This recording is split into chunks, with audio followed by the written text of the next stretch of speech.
Hello and welcome to the Profitable Baker podcast, the show for bakers who mean business. I'm Annie Bennett, founder of the Home Baking Business Academy, and every week I'll be sharing practical lessons, mindset shifts, and inspiring stories from bakers who are building businesses they love. Because success in this industry isn't about who bakes the fanciest cakes, it's about who builds the strongest business foundations. Let's get started. Hello and welcome to this episode of the Profitable Baker podcast with me, Annie Bennett. Coming to you today, actually with the end of a cold, so apologies if I sound a bit bunged up. And it sounds like I'm editing coughs out. The chances are that I probably will be. But we carry on regardless, don't we? We carry on regardless. Okay, today's episode is called Why Moving Out of Your Comfort Zone is Good for Business. And today I want to talk about something that shows up in almost every business problem I see, comfort zones. And it's something that I've been thinking a lot about lately too. If your business feels stuck, flat, or frustrating right now, there's a good chance that it's just because you're very comfortable. Not lazy, not incapable, but you're just staying with what feels safe and familiar. And that's exactly what we're going to be unpacking today. Why moving out of your comfort zone is not about being brave for the sake of it, but about building a business that actually works. And let's face it, that's what we all want to be doing. Now, comfort feels good, but it can be expensive. Let's start here. Comfort isn't bad. Comfort feels calm. It feels predictable. It feels low risk. But in business, comfort often looks like this. You're posting the same type of content because you know it won't upset anyone. You're pricing where you feel reasonable and not where you're profitable. You're avoiding conversations about money or boundaries or availability. And you're staying busy ahead of making changes because that's exposing. Comfort keeps things ticking over, but it rarely moves things forward. And over time, that comfort has a cost because you end up working longer hours than you need to.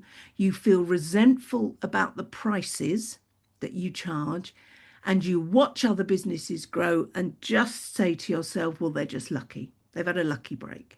Or it's because they're not dealing with what I'm dealing with. That's not a skill problem. That is a comfort problem. Now, every meaningful upgrade in your business lives just outside what feels normal. Raising prices feels uncomfortable until your income stabilizes. Saying no feels uncomfortable until your diary clears. And being clearer online can feel uncomfortable until the right customers find you. Your comfort zone was built from old decisions. Decisions that you made when you had less experience or less confidence or less evidence of what actually works.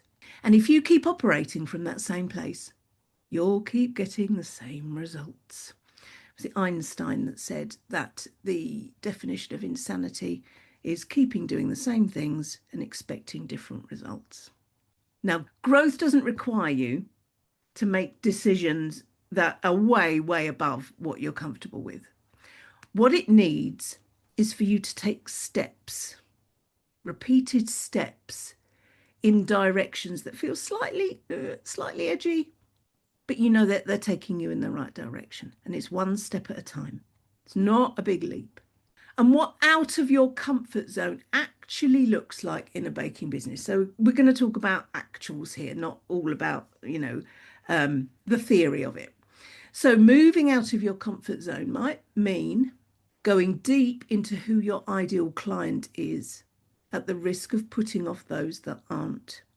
This is a big one because if you are clear about who you are aiming your products at, and all your output, your social media, all your visibility focuses on those people, then that is taking you out of your comfort zone of, oh, I just want to appeal to everybody. And successful business owners know that trying to appeal to everybody, you end up being diluted and wishy-washy and appealing to nobody at all. So moving out of your comfort zone might also mean putting clear prices on your website instead of message me. Having some kind of indication on your website what your price ranges are. It might be setting ordering deadlines and sticking to them. If you do weekly treat boxes, for example, and you have a deadline for, I don't know, Monday lunchtime, and you keep letting Tuesday orders through, that's not sticking to your boundaries. People will always take advantage of that. Moving out of your comfort zone might also mean treating your baking like a business. I say this all the time. You need to see yourself as a business owner who bakes, not a baker who just sells a few things. Okay, if you want to have a sustainable, profitable business, you've got to have that CEO mindset. And with that comes charging for your skill and your time and your reliability and your levels of service, not just ingredients. Don't get me started on, oh, I can't charge for my time because no one would buy. Let's talk about that another time. But moving out of any of these comfort zones that I've just described, none of it's reckless. It just feels uncomfortable if you're used to keeping things vague and flexible. Clarity always feels uncomfortable before it feels freeing. Doing things in a slightly different way because you know it's best for your business, it will feel slightly uncomfortable to start with. But the more you stick with your guns, the more you stick with it, the more it will become commonplace to you and it won't feel uncomfortable anymore. And that, of course, is when you start looking at the next level of out of your comfort zone. Now, it's worth saying here that discomfort is information. It's not a warning sign. And this is important because discomfort does not mean that you're doing something wrong. It usually means that you're doing something new. If you wait until your confidence arrives before you do anything, you can be waiting an awful long time because confidence becomes after the action, not before it. So instead of asking, am I ready for this? Try asking, is this the next step for my business? Is this what's going to grow my business? If so, I've just got to take the leap and do it. And why this matters for profit and not just mindset. Comfort keeps businesses busy. Discomfort builds businesses that last. Every profitable business owner I know has done things that felt awkward at the time, whether it was sending that particular email, raising the price, saying no to something, being clearer than they were comfortable with, being assertive, not aggressive, there's a difference, assertive about an aspect of their business. Not because they love discomfort. No one loves discomfort. No one does. But because they value sustainability more than short-term ease. They know that that discomfort is going to pay dividends in the end. Because profit isn't about hustle. It's about making better decisions, even when they feel a bit uncomfortable at first. And before I finish, let me share something that's very real for me right now, something that a lot of you know is going on already. Over the weekend, I announced that I am closing my free Facebook group, a group that I've run for years, supported by thousands of bakers, and I poured a huge amount of time and energy into. And yeah, I've decided to close it. And yes, it's going to take me out of my comfort zone. Free spaces feel safe, they feel familiar, they feel generous, but they can also quietly stop serving the business, i.e. my business and the people in it. Closing that group hasn't been an easy decision at all. But as I said to the group members in the group, if you're in the group, find the posts that I put in there, where I explain that it's about my business moving on, not being more about free stuff than it is about paid stuff. And that's where all our businesses should be. If you're spending the vast majority of your week on free stuff, giveaways, all that kind of stuff, you need to look at your strategy. Comfort doesn't build sustainable businesses, clear decisions do.